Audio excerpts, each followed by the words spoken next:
third gear. Here we go. A little bit limp. Whoa. Whoa. Whoa. Whoa. Holy smokes. Wow.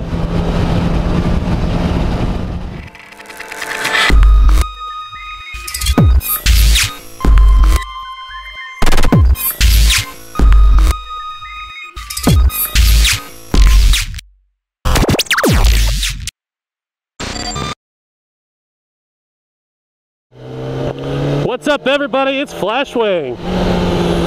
This is most definitely not the R1. Oh, very special day today. Whoa. This is my friend's brand new ZX10. Unfortunately, he's moving.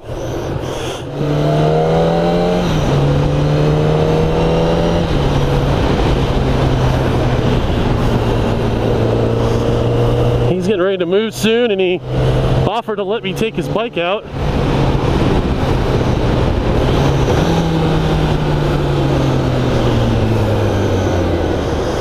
Wow, already. So, gotta talk fast. I don't have a lot of time. I wanted to review this bike for a couple special people out there. So right away from the R1, this is the second super sport that I've ever ridden in my entire life. The R1 was the first. And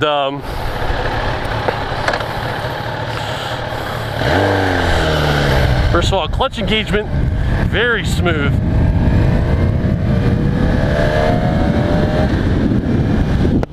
The transmission on this bike is much smoother than the R1. My R1 is a little bit more clunky. Seating position, my legs are a little bit more cramped up, like the rear sets are a little higher, but I'm a little bit more of an upright position. So I'm in a little bit more of an upright position. I would have a little bit of a harder time tucking on this bike. Tank's lower, the windscreen's lower. Wow. The transmission and the clutch on this bike is fantastic. It's so smooth and effortless. It feels very flickable too. Very stable. Wow, what a great bike. The R1 feels a lot heavier. I think I've got more leverage on the clip-ons on this bike. The clip-ons seem a little bit wider. But like even for a little sway back and forth, oh, it's so easy. I can definitely flat foot this bike. Whereas the R1, the seat is a little bit more square. The seat on the ZX10 is a little bit more, it's a little wider in the width area. So I can get my legs down, I can flat foot, no problem. Unfortunately, I'm probably not going to be able to take it on any turns. Oh, it is, this bike is so, I cannot begin to describe how easy this bike is to ride. It feels very stable. There's a lot of leverage on the handlebars. I don't feel the slight bit, I feel less cramped. I feel like I'm on the bars less with this bike.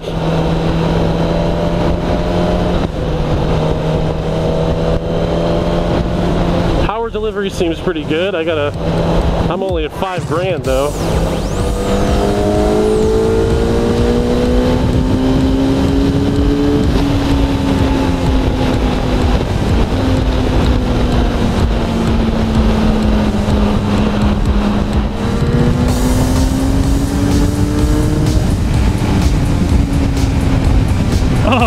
It's very linear. The R1 delivers power a little bit more, it's a little bit more coarse, it's a little bit more rough, and I imagine that 90-degree fire pattern it's not the smoothest engine, but the ZX10's got a really linear power delivery. It feels, it's like buttery cream smooth. It's that's about the best way I could describe it. I didn't realize how coarse the R1 felt. I love the dashboard on the ZX10 as well. It's a very, if any of you are familiar with the S2000, the Honda 2000, that's a very futuristic, high-tech dashboard. I like the LED lights. Everything else is very simple. Controls are pretty straightforward. The suspension looks very easily adjustable. I like how they have everything laid out for tension and compression. We had a chance to work on this bike a little bit as well. We replaced the radiator. Well, we repaired the radiator. Taking the fairings on and off, not the easiest process, but there were some nice things about it for sure. The mirrors are also very usable. They are a little bit wider than the R1 mirrors, so I have a chance to see behind me as well as next to me without really even needing to move my arms. Windscreen seems a little flimsy, and there's no supports. The R1, the supports come all the way up to the top because the mirrors are built into the windscreen. And can't say I'm too happy about that. I don't know how much protection the windscreen provides. It's really low slung. But again, from a comfort position, I feel like my position is a lot more natural, and I feel like I'm able to maintain that correct rider posture where my hands are limp. My arms are limp anyway. I'm holding myself up with my core. And again, you gotta remember, I'm a bigger guy. This bike definitely feels longer than the R1. The R1 seems to be much shorter, and overall, it seems to have one of the shortest wheelbases of any of the super sports. No problems in the power delivery department. None. Jesus. When you start getting into the red range, which is kind of interesting, I think they've really got it laid out. I think Kawasaki kind of laid it out where the power band is on the bike, so you can visually see when you're in an area that is going to be producing power. I'm not even going to try this bike in first gear. Alright, let's dig in.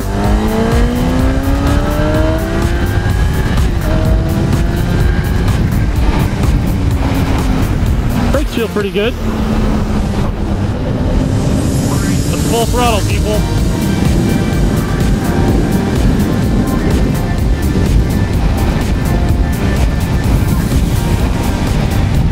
Woo!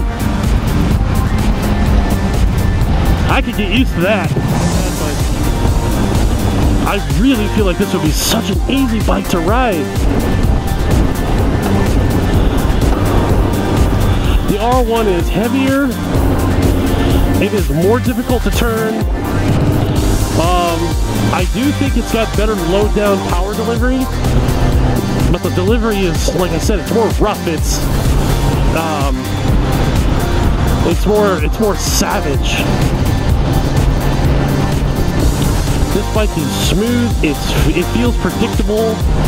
The R1 feels linear as well, but like I said, what you don't get is you don't get that inline four screamer smoothness, and that makes it enjoyable to ride. Wow, what a great bike.